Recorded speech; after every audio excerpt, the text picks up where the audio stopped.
नमस्कार, आपके साथ हूं मैं खुशबू मनोरमा मिश्रा और आप देख रहे हैं इंडिया न्यूज। युद्ध सिर्फ बारूद से नहीं लड़े जाते, कभी कभी एक तस्वीर भी मिसाइल बन जाती है। एक हेडलाइन हजारों धमाकों से ज्यादा डर पैदा कर देती है, तो कभी एक अखबार का पहला पन्ना पूरी दुनिया की धड़कनें बढ़ा देता है। इस बार भी कुछ ऐसा ही हुआ। ईरान के एक अखबार ने फ्रंट पेज पर छापी दुनिया के सबसे ताकतवर नेताओं की तस्वीरें। Donald Trump, Benjamin Netanyahu, Emmanuel Macron सहित कई दूसरे बड़े चेहरे, और तस्वीरों के ऊपर लिखी थी सिर्फ एक लाइन, अचानक मौत के लिए तैयार रहें। तो चलिए जानते हैं कि ईरान की हिट लिस्ट में बाकी देश क्यों हैं। ईरान की हिट लिस्ट में दुनिया के दिग्गज, ट्रंप से मैक्रो तक सब निशाने पर।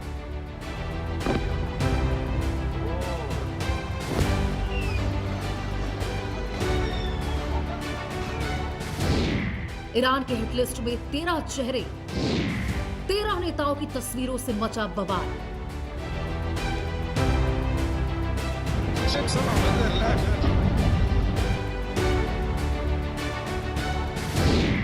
ईरानी अखबार की धमकी से हड़कंप, अचानक मौत का पोस्टर क्यों?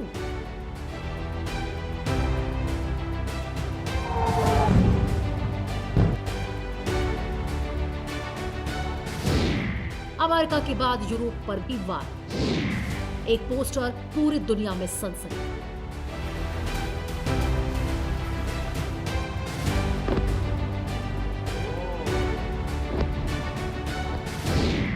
क्या ये बदले का खुला ऐलान है? हिट लिस्ट से बढ़ा वैश्विक तनाव।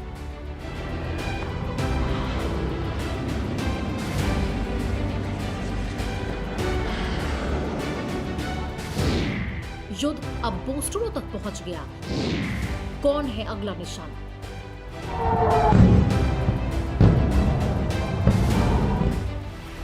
क्या दुनिया एक नए दौर में प्रवेश कर चुकी है, जहां युद्ध सिर्फ मिसाइलों से नहीं, अखबारों की सुर्खियों से भी लड़ा जा रहा है?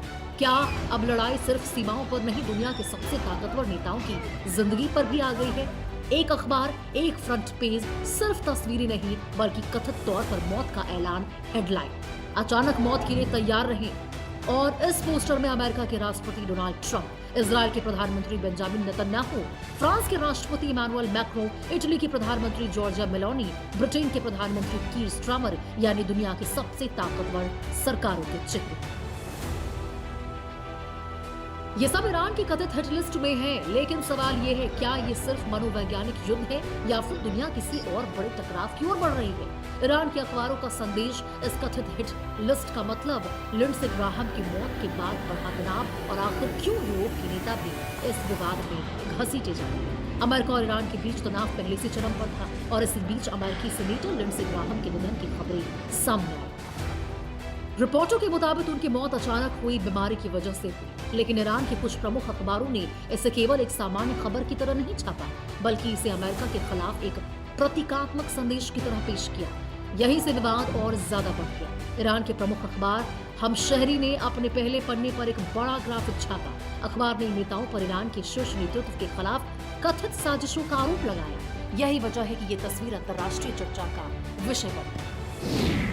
डोनाल्ड ट्रंप, अमेरिका के राष्ट्रपति, बेंजामिन नेतन्याहू, इजराइल के प्रधानमंत्री, मार्को रूबियो, अमेरिका के विदेश मंत्री, पिट हेगसेथ, अमेरिका के रक्षा मंत्री, ब्रैड कूपर, अमेरिकी सटकॉम कमांडर, माइक हकाबी, इजराइल में अमेरिका के राजदूत, इजराइल कांट, इजराइल के रक्षा मंत्री, गिदोन सार, इजराइल के विदेश मंत्री, याल जमीर, इजरायली सेना के chief of staff, Giorgia Meloni, Italy की प्रधानमंत्री, कीर स्टारमर, ब्रिटेन के प्रधानमंत्री, इमैनुएल मैक्रों, फ्रांस के राष्ट्रपति, फ्रेडरिक मर्ज, जर्मनी के चांसलर।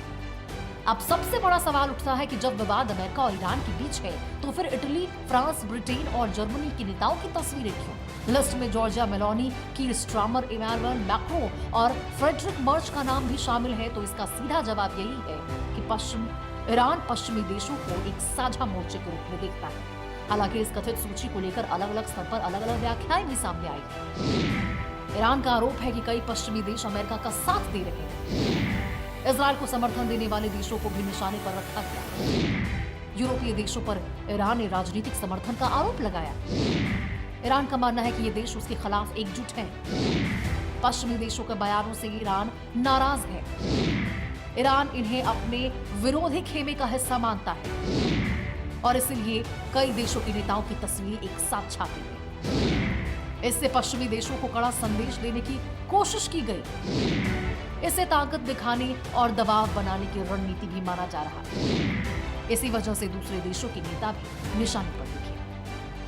ईरानी अखबार का दावा है कि ये सभी नेता कथित तौर पर ईरान के शीर्ष नेतृत्व के खिलाफ साजिश और हमलों के लिए जिम्मेदार है। यही वजह है कि नेताओं की तस्वीरों के साथ बेहद आक्रामक संदेश प्रकाशित किया गया। हालांकि देखिए, इस तरह की प्रस्तुति संबंधित अखबार की है और इसे किसी आधिकारिक सरकारी हिट लिस्ट की पुष्टि नहीं माना गया है। लेकिन इन तस्वीरों ने पूरी दुनिया में नई बहस जरूर छेड़ दी कि क्या ये सिर्फ मनोवैज्ञानिक दबाव बनाने की कोशिश है या फिर बढ़ते तनाव का एक नया संकेत। अब सवाल का जवाब आने वाले दिनों में दुनिया की राजनीति में। ईरान के दूसरे अखबार वतन-ए-इमरोज ने भी अपने पहले पन्ने पर लिंडसे ग्राहम की तस्वीर प्रकाशित की। हेडलाइन थी मौत के सौदागर की मौत। रिपोर्ट में ग्राहम को ईरान विरोधी अमेरिकी नीतियों का प्रमुख समर्थक बताया गया। इसी अखबार में हॉर्मुज स्ट्रेट, जारी युद्ध और क्षेत्रीय तनाव पर कई संपादकीय भी प्रकाशित किए। ईरान के प्रभावशाली दैनिक कयहान ने भी अपने पहले पन्ने पर दावा किया कि हेडलाइन थी ईरान ने अपने लक्ष्य हासिल किए, युद्ध का नया चरण शुरू हो चुका है। अखबार ने अमेरिका पर वादे तोड़ने का आरोप लगाया, साथ ही मौजूदा तनाव को अपनी नजर में उचित ठहराने की कोशिश की। इन सुर्खियों के बीच ईरान के नए leader supreme leader Mustafa Khamenei का पहला सार्वजनिक संदेश भी सामने आया। उन्होंने कहा शहीदों के खून का बदला लिया जाएगा और इससे ईरानी जनता की मांग बताई और कहा दुनिया के हर आजाद व्यक्ति को इस मिशन का हिस्सा बनना होगा।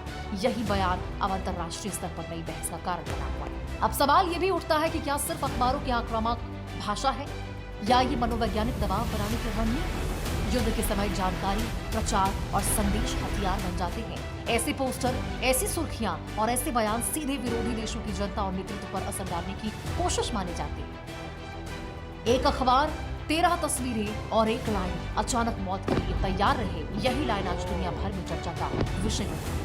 क्या ये केवल राजनीतिक संदेश है? क्या ये मनोवैज्ञानिक युद्ध का हिस्सा है या तनाव के उस नए दौर की शुरुआत है जहां गोलियों से पहले सुर्खियां चलती हैं और मिसाइलों से पहले शब्द हमला करते हैं? बढ़ते हैं आगे और बड़ी खबर आ रही है। जून